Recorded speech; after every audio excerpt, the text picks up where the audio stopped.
Thank you very much, Abby, for allowing me to share my unique story with you today. What would you do if your only source of income stopped today?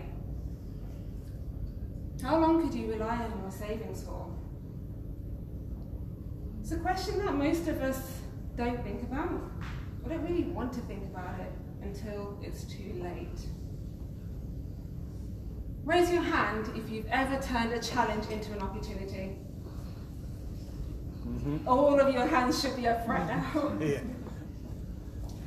How we choose to overcome our obstacles and our challenges is what shapes our character. When you hear these talks, you usually hear about success stories and positivity and motivation, right? I want to talk to you about something different. Something that you've all been through. I want to talk to you about failure and how I failed multiple times by being fired 3 times in just 3 years. I want to share with you my unique story and the key business lessons that I've learned along the way. Is that okay with you guys?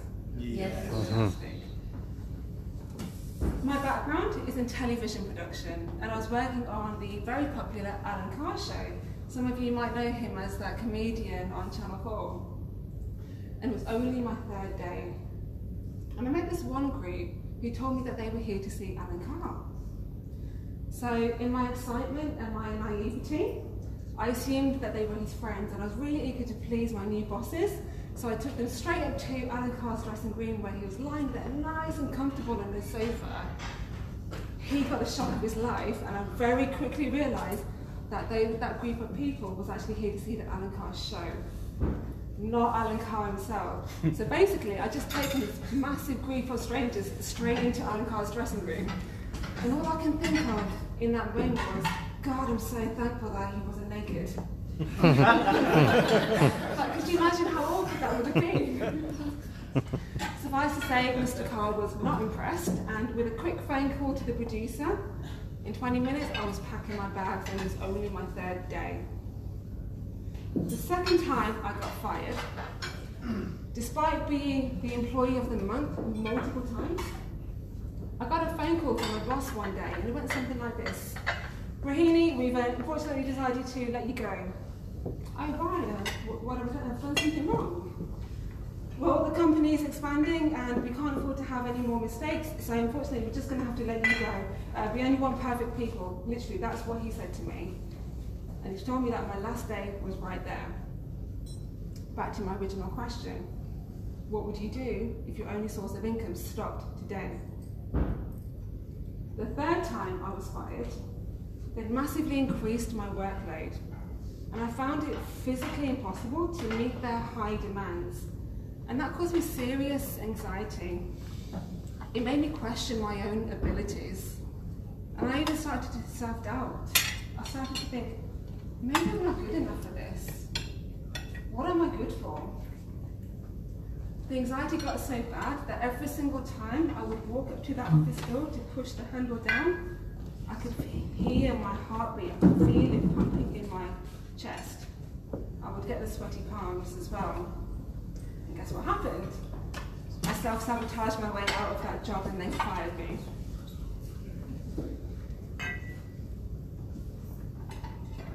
Do you remember when I told you that I'd been fired by Alan Carr? That actually triggered my entrepreneur journey. Sometimes our biggest blessings come after our biggest challenges. If it wasn't for that incident, I wouldn't have gone to my first ever networking event, and I wouldn't have met my first ever business partner. In the weeks after being fired by that celebrity, I realised that employment wasn't for me, and clearly I wasn't good at it. And I decided to set up a business within the health and wellness industry, which is a passion of mine. And I also decided to turn my video passion into a business as well. I very quickly learned my first key business lesson. Do you want to know what that was? Yeah. We limit our potential and our opportunities if we don't create leverage. But what exactly is leverage? It's a buzzword that we hear quite a lot these days, isn't it? Leverage is where you don't have to physically be there, to make your business work. It's where you don't have to physically be there for every single transaction. All the top entrepreneurs of the world, they all have leverage. Jeff Bezos, the owner of Amazon, he doesn't have to be there for every single Amazon delivery. Richard Branson, he doesn't have to be there to fly every single Virgin plane to make money from Virgin Airlines. Can you imagine how exhausted he would be? Because he has leverage. So how can we apply leverage to our own business? We need to learn to outsource and delegate the tasks that are not directly within our expertise, and invest in people who do specialize in those areas. As business owners, it's very tempting to want to take on everything ourselves, because we built that baby. We put our blood, our sweat, our tears into it. We put late nights into it. We put our life into building this business. We're not just about to hand that over to somebody else. But it gets to the point where eventually you need to learn to trust and invest in people to do the job for you. And that will allow your business to flourish. The second time I got fired, it taught me that we need to account for the possibility for everything and anything to go wrong, and we need to learn to bounce back quickly and efficiently. I wasn't accounting for my only source of income to stop within a minute, but I needed to learn to bounce back quickly and efficiently because I had bills to pay, places to be, and things to do. I wasn't allowed to let this little setback set me back. The third time I was fired was actually a lesson in disguise. It taught me that our businesses will grow directly in proportion to our mindset and how we choose to overcome our adversities and our challenges. I was never academically smart, ever. So much so that my teachers assumed and treated me like an autistic child without any testing. They would tell me that I was a waste of space, that I would never amount to anything. And why am I sharing that with you guys? I'm genuinely grateful for all of that and being fired multiple times, because that created resilience in me. My parents preconditioned me to be highly self-confident, to trust my inner voice, and to know that if somebody is trying to pull us down, it just means that we are above them. Yes. I'm so grateful for all that preconditioning, because all of that created resilience within me. It fueled my fire. If somebody tries to tell me, no, I can't do something, it just makes me more determined to do it. Does anyone else feel like that? Yeah. Yes. Yeah. Absolutely. When your life gets turned upside down, like mine did, multiple times, you have two options.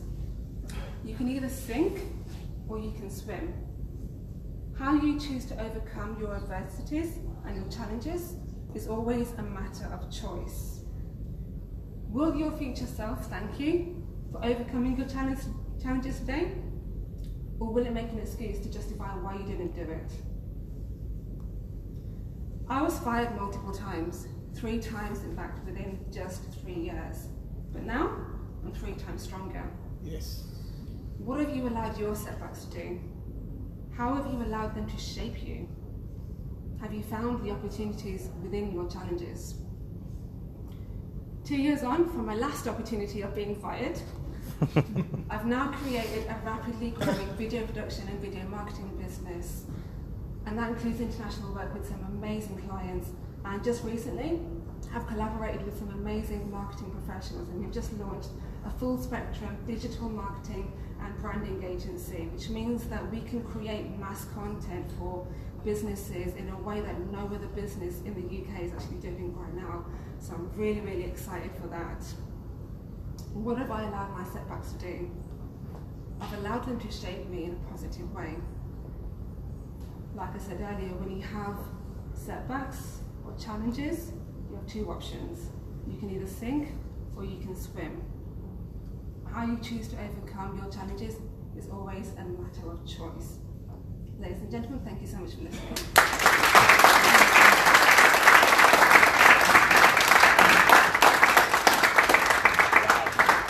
Any questions? I've lost my mic.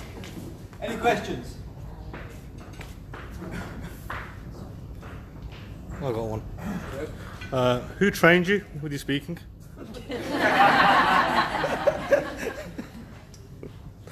Shaquille trained me to speak. He's done a fantastic job because I didn't really have any experience before. He really helped me to hone in on my story and to choose the right words.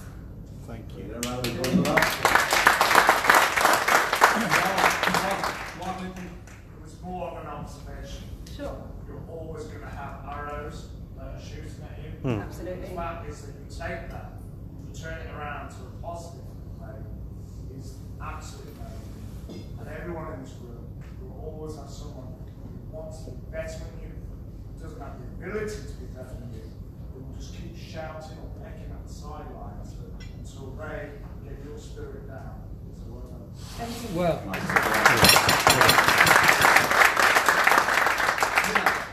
don't make it correct this. I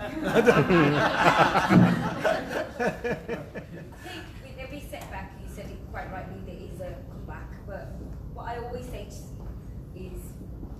you always learn these lessons and make your 5 years better and bigger than you have to. So where do you see yourself in 10 years? On a beach. What would you do to give back to people if you were to? Because obviously we all have a lesson, we all have a journey to. It's a story, it's a told story. What would you want to do if you were to share that story to others?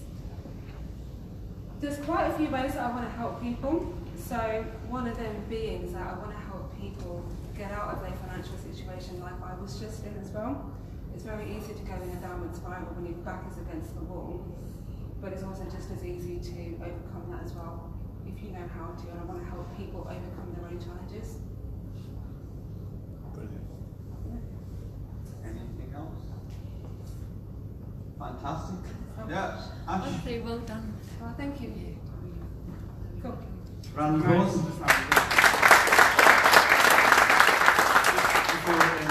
So I had the pleasure of working with Rohini a while back on her website project as well, and it's just so great to see you standing here and talking about your journey, just sharing your pearls of wisdom. Very inspirational, by the way. Thank you. Thank you. Thank you very much.